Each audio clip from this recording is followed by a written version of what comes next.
Hello, I am Drag, and in this video, it is my birthday!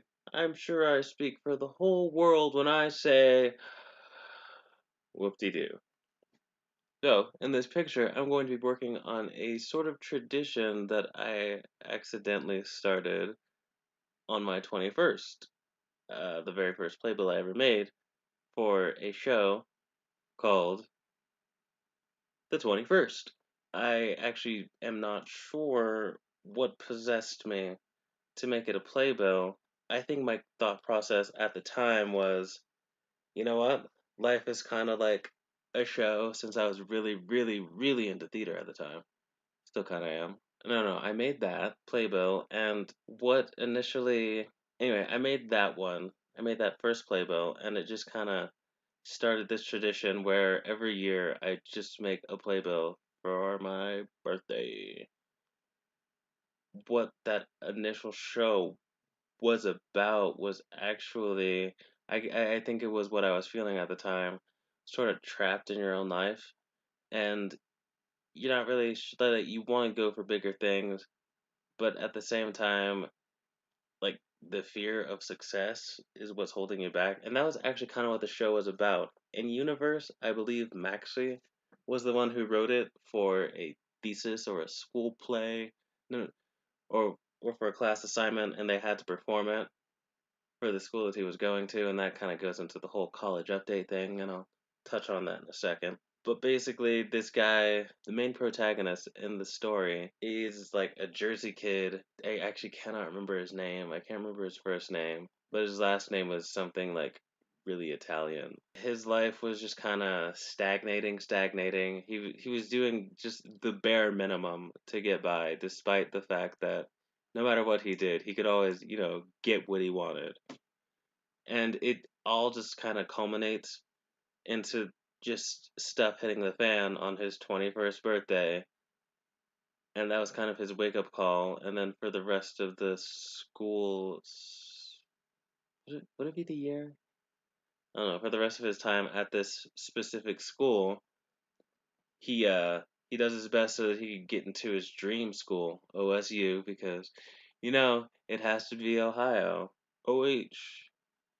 So that's kind of what it led off to.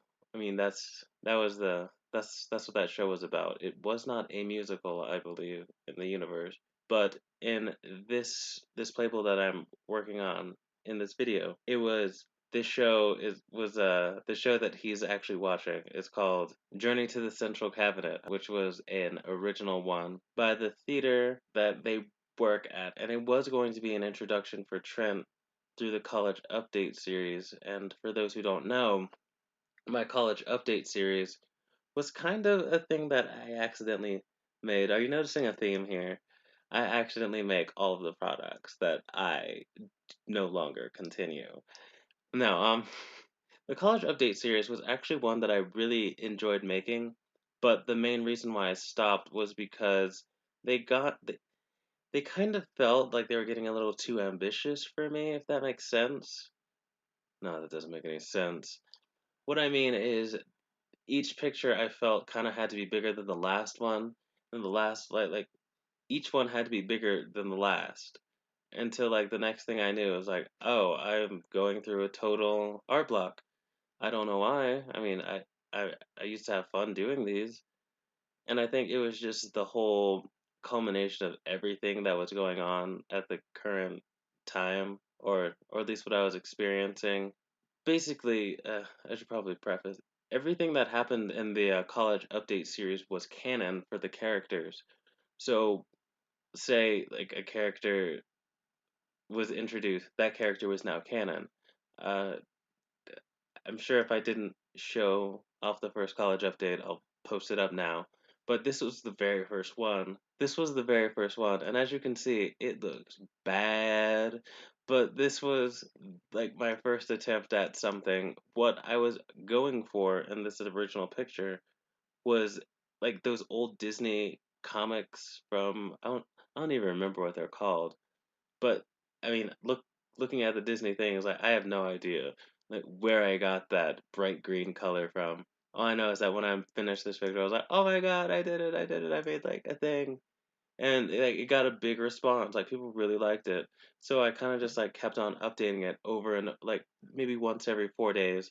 But it just kind of fell out of popularity, and that made me sad. But like I said, I was also kind of getting overwhelmed with it. I'm sure I might bring it back at some point in the future, even though the characters aren't in college anymore.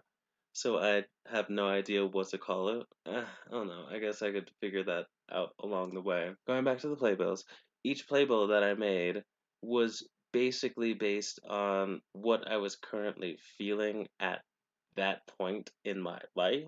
So last year's was in the middle where I kind of felt stuck between like an old life and a new life, and that's like represented by the the three characters in the front, mine of course being in the middle, and then like just the utter chaos going on in the background, but at the same time, like they kind of stuck to their own versus this one where I'm actually seeing the journey to the central cabinet actually be made. I mean, like it actually seeing it in action, and I imagine that this is exactly what it would be like. Like it's just you know what's going on, but at the same time you have no idea how to register what you're seeing. And in this particular moment, I should say, they were performing a song so eloquently named the Screeching Song, and it is everything that you think it would be. They are just hitting these notes that honestly should not exist in the human range, and I'm pretty sure they don't, yet they are still hitting them.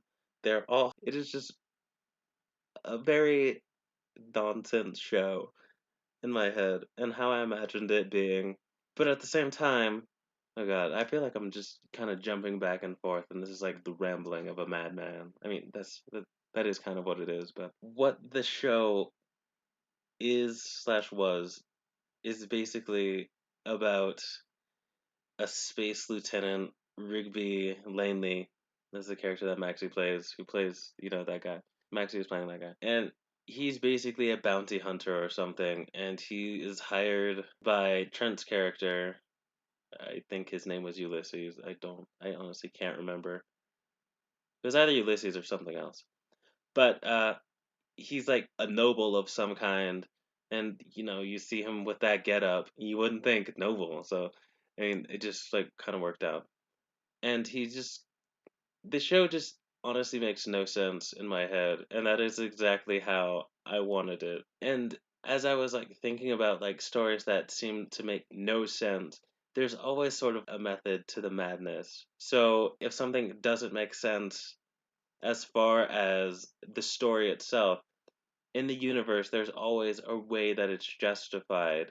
So I didn't want the show just to not make any sense, because like then you get like bad stuff like Bird Box. I just I honestly don't know. Like you want the show to not make sense, but at the same time you need it to make sense within itself. I don't does that make any sense? I don't know. I have no idea if that makes any sense. Anyway, thank you for watching and hopefully listening to my rambles, and I hope you enjoyed this video. So, yeah, bye.